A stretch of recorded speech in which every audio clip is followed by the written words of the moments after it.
لو عندِك جلاش ناشف ومتكسّر ومش عارفة تعملي فيه إيه، اعملي منّه الجمال والحلاوة دي كلّها، وكمان بقى لو عندِك شوية مهلبية كده في التلاجة باقيين، اعملي الجلاش الجميل ده بقى بحشوة المهلبية، واتفرّجي بقى ودوقي على أحلى طعم هتاكليه في حياتِك، ما أقولكوش بقى خيال، ما حدش هيصدّق اللي أنتِ عاملاه من بواقي الجلاش المتكسّر الناشف اللي أنتِ كنتِ هترميه، واوعي ترميه وحوّشيه لغاية لمّا تعملي منّه كمية واعملوا الجمال والحلاوة دي كلّها.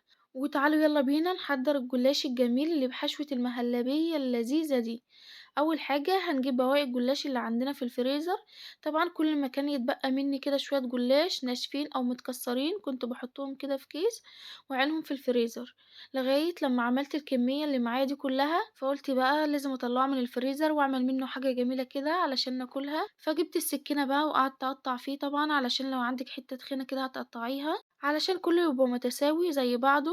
ولو حابة تعملي الطريقة دي كده ومش عندك جلاش متكسر ممكن تعمليه بالجلاش العادي السليم وهيطلع معاكِ جميل جدًا. طبعًا أنا كل مرّة باعمله كده بالجلاش السليم، بس علشان كان عندي بواقي جلاش فقُلت أطلّعه بقى وأعمله بنفس الطريقة، وما أقولكوش بقى على الجمال وعلى الحلاوة، لازم تجرّبوه وسجّلوا الوصفة كده عندكم علشان رمضان وكل سنة وحضراتكم طيبين.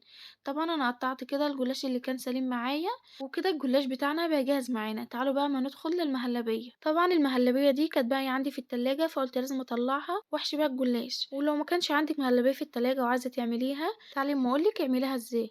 هتجيبي حلة وهتنزلي بكيلو إلا ربع من اللبن يعني بما يعادل 3 كوبايات كبار، وهتنزلي عليهم ب3 معالق كبار من النشا علشان احنا حاطين 3 كوبايات كبار من اللبن، ولكل كوباية من اللبن هتحطي معلقة من النشا، وهتنزلي بكيسين من الفانيليا وطبعا السكر حسب الرغبة، وهتقلبيهم كويس مع بعض لغاية لما تتأكدي ان النشا بتاعتك دابت معاكي.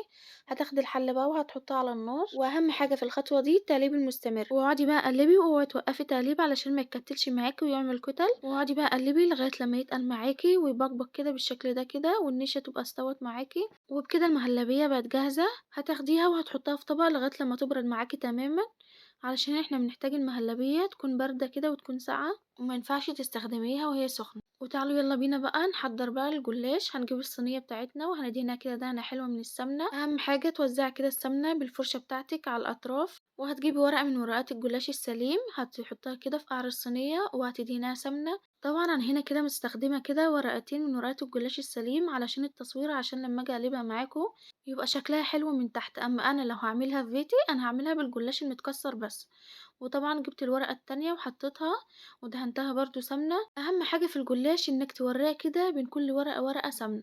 وهتجيبي الجلاش المتكسر عندك وهتحطيه في النص كده وهتوزعيه في قلب الصينية. طبعا انا خدت كده نص الكمية بتاعة الجلاش حطيتها كده تحت في قعر الصينية، والنص التاني طبعا احنا هننزل بيه بعد ما نحط المهلبية. وقمت بقى مرشرشاها كده بالسمنة بالمعلقة علشان اسويها وكل حتة كده من الجلاش تبقى فيها سمنة علشان تبقى مورقة معايا بعد التسوية وتكون عاملة زي الفطير كده المورق.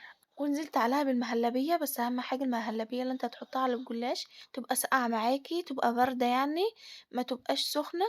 وسويتها كده بالمعلقة، بس اهم حاجة ما توصليش كده للاطراف علشان لما تيجي تستوي كده ما تنزلش كده من الجلاش وتتحرق معاكي، فلازم تحطها في النص وما توصلش للاطراف. ودي شكلها بعد ما حطيت المهلبية لازم تبقى بالشكل ده كده. ونزلت عليها بباقي كمية الجلاش المتكسر عندي ووزعته كده على الصينية بالشكل اللي حضراتكم شايفينه ده كده. واهم حاجة لما تيجي توزعي كده الجلاش ما تضغطيش عليه علشان المهلبية ما تطلعش بره كده تتحرق معانا. وطبعا نزلت كده بشوية سمنة كده على الوش علشان الجلاش يبقى مورق معايا برضو يبقى عامل زي الفطير. وطبقت ورقتين الجلاش اللي انا كنت حطاهم في قعر الصينية بالشكل ده بقى، وجبت بقى الفرشة ودهنته كده بالسمنة علشان يبقى مورق معايا. وزي ما قلتلك علشان الجلاش يطلع مورق معاكي لازم تدهني بين كل طبقة وطبقة سمنة علشان يبقى طالع مورق معاكي كده وعامل زي الفطير. وجبت ورقة من ورقات الجلاش، طبعا انا قصيتها كده على حجم الصينية علشان يبقى شكلها حلو بعد التسوية، ودهنتها كده بالسمنة. فأهم حاجة لو هتعملي بالجلاش المتكسر لازم تحطي كده على الوش ورقتين من ورقات الجلاش السلام علشان يبقى شكلها حلو بعد التسوية. وطبعا انا هنا كده نزلت بورقة تانية ودهنتها سمنة، وجبت بقى المعلقة ونزلت الاطراف بالشكل اللي حضراتكم شايفينه ده كده. ودي خطوة مهمة لازم تعمليها علشان تسوي كده الصينية بتاعتك ويبقى شكلها حلو كده بعد التسوية. فدي خطوة مهمة لازم تعمليها. ورجعت بقى دهنت كده وش الصينية من السمنة طبعا علشان تدينا كده لون دهبي وجميل، ودهنت الأطراف علشان كله يتحمر معايا ويبقى لونه كده حلو. وطبعا هناخد الصينية بقى وهندخلها الفرن. تعالوا بقى بنتكلم عن التسوية المظبوطة. أول حاجة هتدخلي كده الصينية بتاعتك على الرف الوسطاني، والفرن هيبقى شغال على درجة حرارة 180، والنار تكون شغالة من تحت بس على درجة حرارة متوسطة، وهتسيبيها لغاية لما تستوي معاكي وتديكي اللون الدهبي الجميل ده كده. طبعا احنا ما بنشغلش عليها الشواية، هي بتاخد اللون الدهبي الجميل ده كده منها لنفسها. واوعي تشغلي الشواية عليها، اهم حاجة لازم تاخد راحتها كده في الفرن وتستوي على نار هادية علشان تطلع معاكي مورقة ومستوية من فوق ومن تحت. وأول ما تديكي اللون الدهبي الجميل ده كده هتطلعيها وهي لسه سخنة، هتسقيها بالشربات البارد. وأهم حاجة لازم كده الجلاش بتاعك يبقى سخن والشربات بارد علشان تطلع معاكي مقرمشة كده وجميلة. وهتسيبيها بقى لغاية لما تبرد معاكي تماما.